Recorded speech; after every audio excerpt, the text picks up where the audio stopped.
లగచర్ల లడాయిపై ఓవైపు కేసుల టెన్షన్, మరోవైపు పొలిటికల్ అటెన్షన్ ఎక్కువైంది. అసలు దాడి చేసింది గ్రామస్తులేనా? ఎంక్వైరీలో ఏం తెలియంది? సీఎం రియాక్షన్ తర్వాత అధికారుల చర్యలు ఎలా ఉండబోతున్నాయి?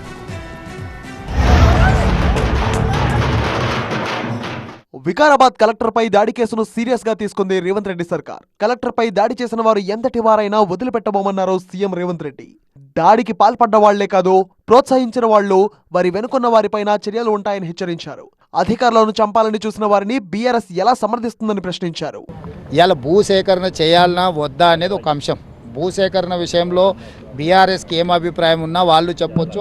అక్కడ భూమి కోల్పోతున్న వాళ్ళు నిరసన తెలపడానికి కూడా వాళ్ళు నిరసన తెలపొచ్చు, తప్పులేదు.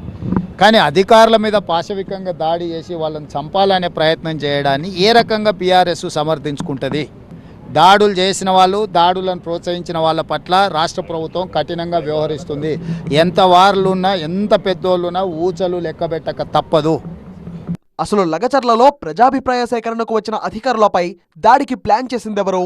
అధికార బృందాన్ని తప్పుదారి పట్టించిందెవరు? ఇప్పుడు ఈ ప్రశ్నల చుట్టూనే పోలీస్ ఎంక్వైరీ సాగుతోంది. అయితే కలెక్టర్పై దాడి ఖచ్చితంగా కుట్రే అంటోంది పోలీస్ యంత్రాంగం. అంతా ప్రీ ప్లాన్డ్ గానే జరిగిందని తేల్చారు హైదరాబాద్ రేంజ్ ఐజీ సత్యనారాయణ.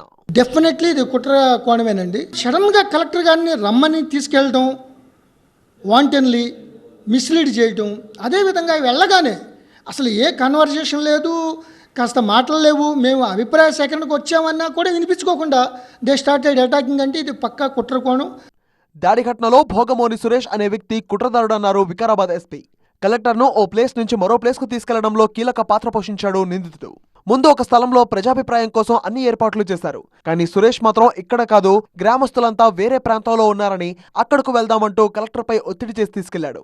సురేష్ ను బీఆర్ఎస్ కార్యకర్తగా గుర్తించామని చెప్తున్నారు ఎస్పీ నారాయణ రెడ్డి. మరోవైపు ఈ కేసులో ఇప్పటి వరకు 55 మందిని అదుపులోకి తీసుకున్నారు పోలీసులు. అలాగే లగచర్ల, రోటిబండ, పులిచెర్ల సహా 6 గ్రామాల్లో ఇంటర్నెట్ సేవలు నిలిపివేసి ముందు జాగ్రత్తగా ఆయా గ్రామాల్లో భారీ బందోబస్తు ఏర్పాటు చేశారు. వాళ్ళు ఏం చెప్పిండ్రు? రాత్రి డప్పు పెట్టి చాటించిండ్రు. ఏమని? ఫార్మాకు సంబంధించి మీటింగ్ ఉందని. ప్రజాభిప్రాయ సేకరణ చెప్పలేదు, గ్రామ సభ చెప్పలేదు. ఫార్మాకు సంబంధించి మీటింగ్ అంటే ఫార్మా కంపెనీలో పెట్టుకుంటారు, రైతులకేం సంబంధం? లగచర్ల ఘటన వెనుక ఎవరి కుట్ర ఉంది అనే విషయాన్ని వెలికితీస్తున్నామన్నారు మంత్రి శ్రీధర్ బాబు. రాష్ట్రానికి పరిశ్రమలు రాకుండా చేస్తున్న వారిపై చర్యలు తీసుకుంటామని హెచ్చరించారు. మరోవైపు ఈ ఘటనపై Vikarabad collector Prateek Jain, IG Satyanarayana, SP Narayana రెడ్డితో సచివాలయంలో సమీక్ష నిర్వహించిన శ్రీధర్ బాబు రైతుల ముసుగులో దాడి చేసిన వారు ఎవరైనా సరే కఠిన చర్యలు తీసుకోవాలని ఆదేశించారు. నిన్న జరిగిన లగచర్లలో సోమవారం నాడు జరిగిన విధ్వంసం, ఉన్నత అధికారులపై దాడి వెనకాల ఎవరి కుట్ర ఉంది, ఎవరు ఎందుకు చేస్తున్నారో, ఎవరు ఈ రాష్ట్రానికి పరిశ్రమలు రావద్దని చేస్తూ ఉన్నారో, అభివృద్ధి కావద్దని ఆలోచన చేస్తూ ఉన్నారో. మంత్రి శ్రీధర్ బాబుతో సమావేశం ముగిసిన తర్వాత సీఎస్ శాంతికుమార్తో కూడా కలెక్టర్, ఐజీ, ఎస్పీ భేటీ అయ్యారు. దాడి తర్వాత జరుగుతున్న ఎంక్వైరీ అప్డేట్ ను సీఎస్ కు వివరించారు.